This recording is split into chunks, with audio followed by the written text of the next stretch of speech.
वो कभी पश्चिम बंगाल से सांसद थी, विधायक थी, केंद्र सरकार में मंत्री भी थी, लेकिन केरल में कांग्रेस को जितवाने के लिए उन्होंने पश्चिम बंगाल को छोड़ दिया। उन्होंने पश्चिम बंगाल की अपनी राजनीतिक जमीन को कुछ समय के लिए अलविदा कह दिया ताकि किसी एक प्रदेश में कांग्रेस की सरकार बन जाए। जी हां, बात करेंगे आज हम कांग्रेस की वैसी दिग्गज महिला नेता का जिन्होंने पार्टी के लिए अपनी पूरी राजनीतिक विरासत को पीछे छोड़ दिया। दरअसल आपको बता दें कि किसी भी राज्य में जब भारतीय जनता पार्टी की जीत होती है तो तरह तरह के रणनीतिकारों के नाम सामने आने लगते हैं। कहते हैं कि सफलता के 1000 माई बाप होते हैं और मीडिया आपको यह बताने की कोशिश करती है कि आरएसएस के फलाने प्रचारक ने यहां पे भाजपा को आगे बढ़ा दिया, भारतीय जनता पार्टी के इस संगठन मंत्री ने ऐसे काम किया, इसने वो किया, उसने वो किया।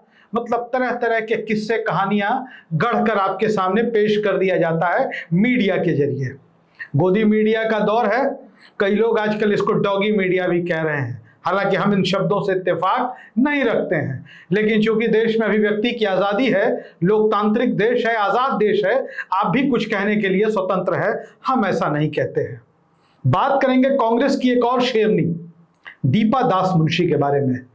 नाम आपने सुना भी होगा, नहीं भी सुना होगा, क्योंकि ये महिला राजनेता बहुत ज्यादा हाई प्रोफाइल नहीं रहती, लो प्रोफाइल में रहती हैं, कांग्रेस के लिए काम करती हैं, कांग्रेस के लिए जीती हैं और कांग्रेस के लिए मरती हैं।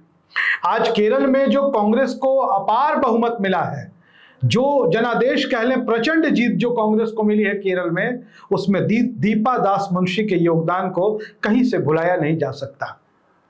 हम यही कहना चाह रहे हैं कि भाजपा और आरएसएस के नेता चुनाव जीतने के बाद बहुत सारे रणनीतिकारों को सामने लेके आने लगते हैं। वो आए ना आए, इस देश की मीडिया जरूर सामने लेकर आती है और बताती है कि इन्होंने कितना काम किया, ये कितना दिमाग वाले हैं, ये कितने बड़े रणनीतिकार हैं।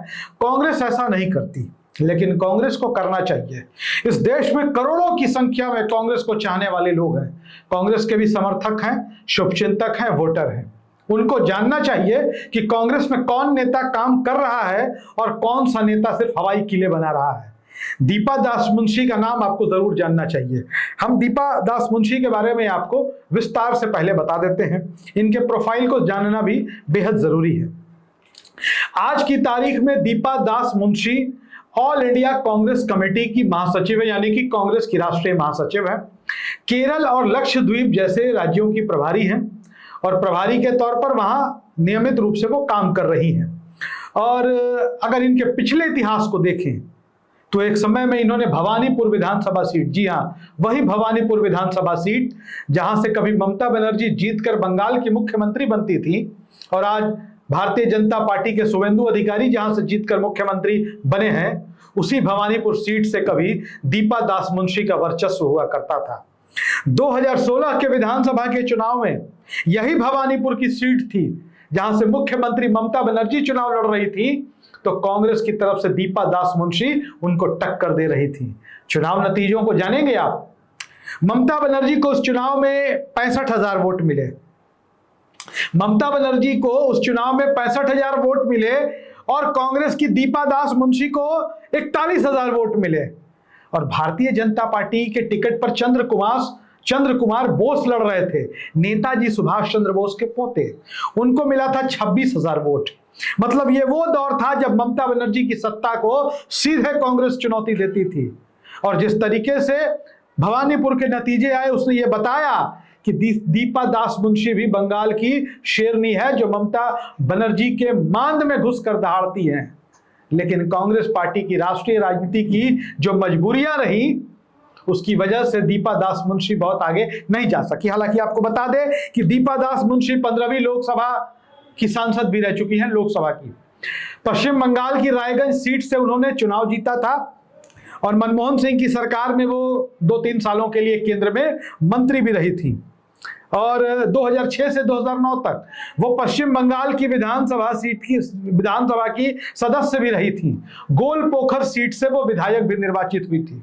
लेकिन जब 2019 का लोकसभा चुनाव आया, 2014 का लोकसभा चुनाव आया, माफ करेंगे, तो दीपा दास मुंशी रायगंज लोकसभा सीट से चुनाव हार गई। और पता है कितने वोटों से हारी? महज 1600 वोटों से। 1600 वोटों से लोकसभा चुनाव हार गई। जब 2019 का लोकसभा का चुनाव आया तो चर्चा चली कि दीपा दास मुंशी भाजपा में जाने वाली हैं।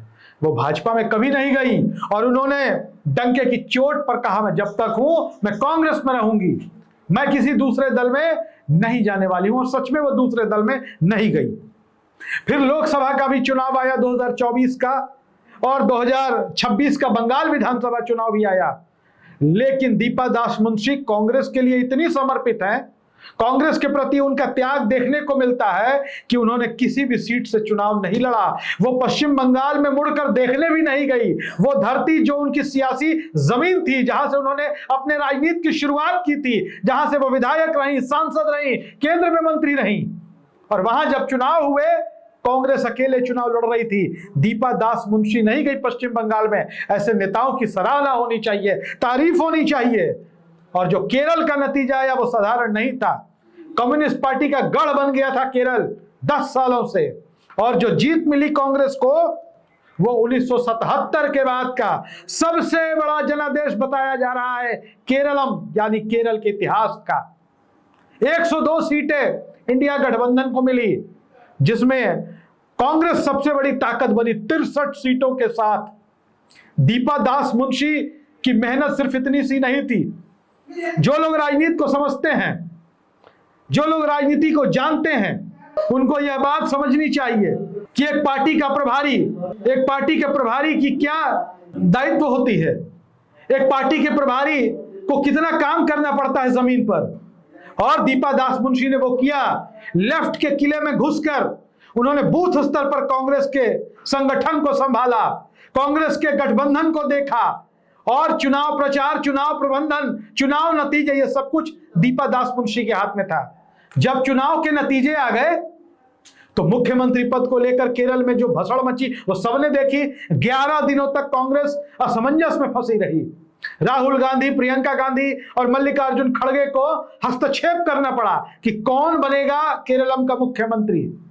और केरल का मुख्यमंत्री सब कह रहे थे केसी वेणुगोपाल बनेंगे, लेकिन केरल की जनता नहीं चाहती थी। केरल में कांग्रेस के कार्यकर्ता नहीं चाहते थे। और दीपा दास मुंशी वो चेहरा थी, लो प्रोफाइल चेहरा, जिन्होंने पर्दे के पीछे पूरा काम किया। और जब केरल में सत्ता का शपथ ग्रहण हो रहा था तो केसी वेणुगोपाल के घर नजर आई, मिलने गई दीपा दास मुंशी, और वीडी सतीशन के रूप में कांग्रेस को एक बड़ा चेहरा, एक मजबूत चेहरा दक्षिण भारत में मिल गया है। दीपा दास मुंशी के बारे में हमारा यह वीडियो आपको कैसा लगा, अपनी राय कमेंट बॉक्स में जरूर लिखिए। धन्यवाद।